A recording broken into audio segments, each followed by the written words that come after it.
Okay, in today's notes we're going to look at writing the equation of a line in point-slope form, which will then allow us to move to slope-intercept form. So in 3.1 notes we talked about how if you know the slope and the y-intercept of a line, you can write the equation in slope-intercept form, which is this form right here. Y equals mx plus b, where m is the slope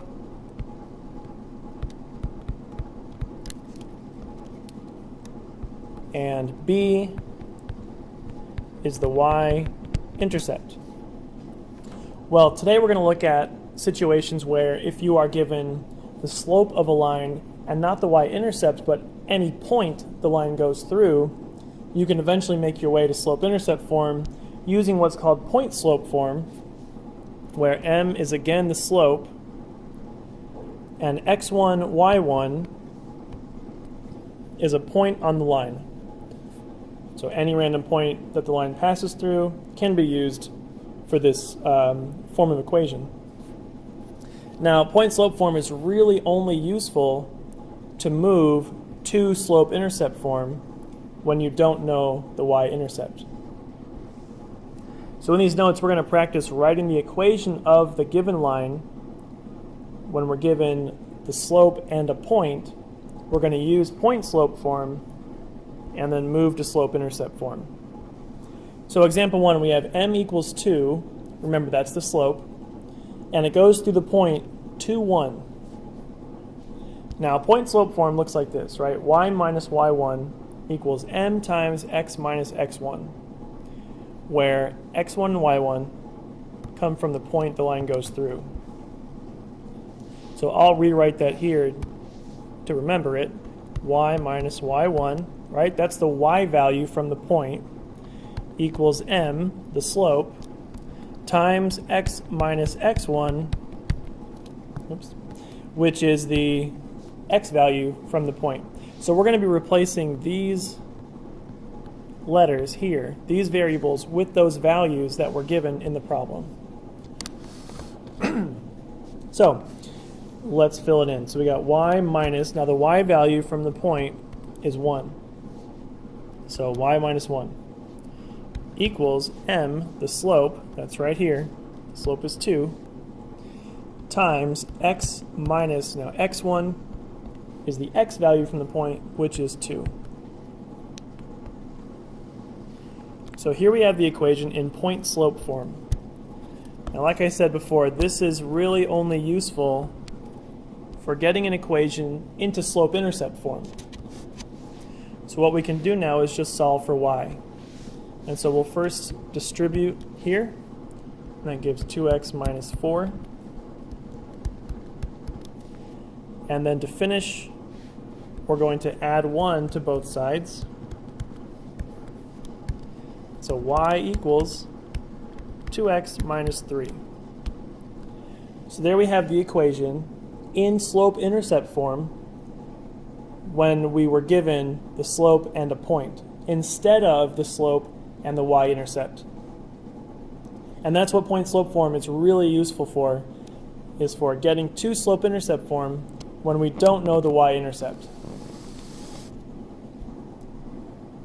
And the process is always the same. Write it in point-slope form, distribute, add or subtract the number from y, and get slope-intercept form. So let's look at the second example.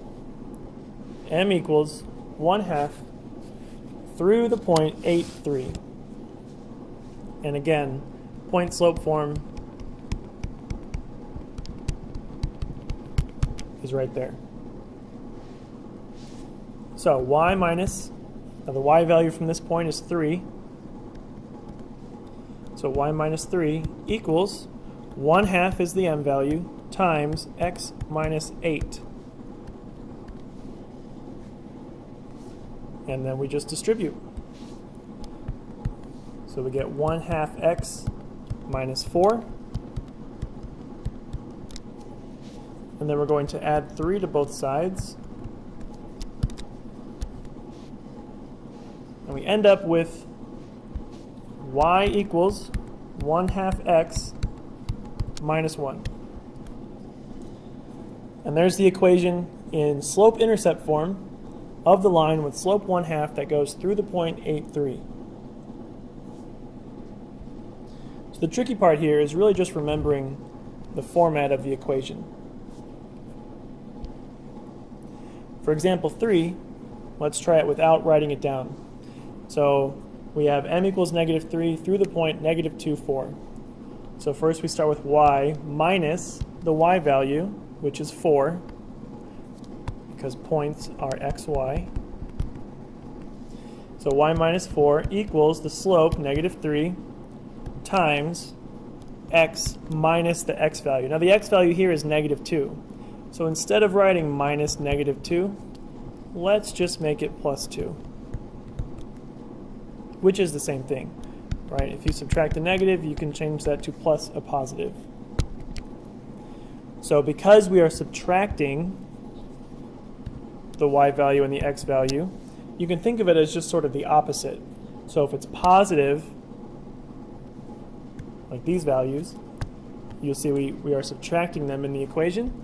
And here, we had a -2 for x, so we are adding 2 to x. All right, so let's distribute. So -3x minus 6 is what we get here. So y minus 4 equals -3x minus 6. Let's add 4 to both sides.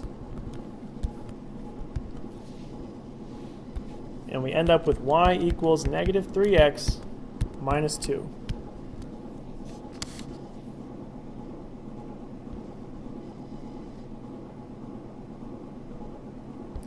Example 4, m equals -3/2 through the point -6, -5. So first notice that both values here, x and y, are negatives. So when you write the equation, they'll sort of turn into positives. So we have y minus -5, which turns into y plus 5, equals the slope, -3/2, times x minus -6, which turns into plus 6. Now we distribute.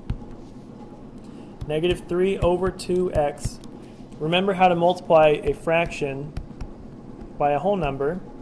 Take the whole number, multiply by the top, divide by the bottom. So 6 times 3 is 18, divided by 2 is 9, and it's a negative, so we have minus 9. So y plus 5 equals -3/2x minus 9. We're going to subtract 5 from both sides.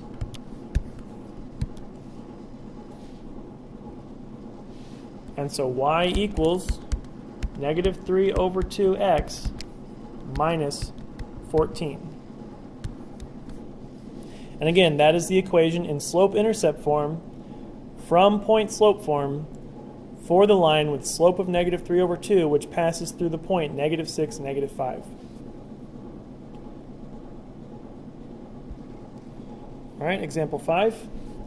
Through the point -12, 4, with a slope of 1/3. So y minus the y value, which is 4, so y minus 4, equals the slope 1/3 times x minus -12, which turns into plus 12. So distribute here, 1/3 x plus, now again, 1/3 times 12.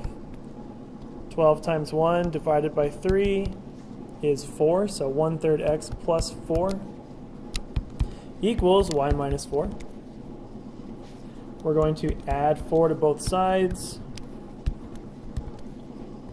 to get y by itself. So y equals 1/3 x plus 8.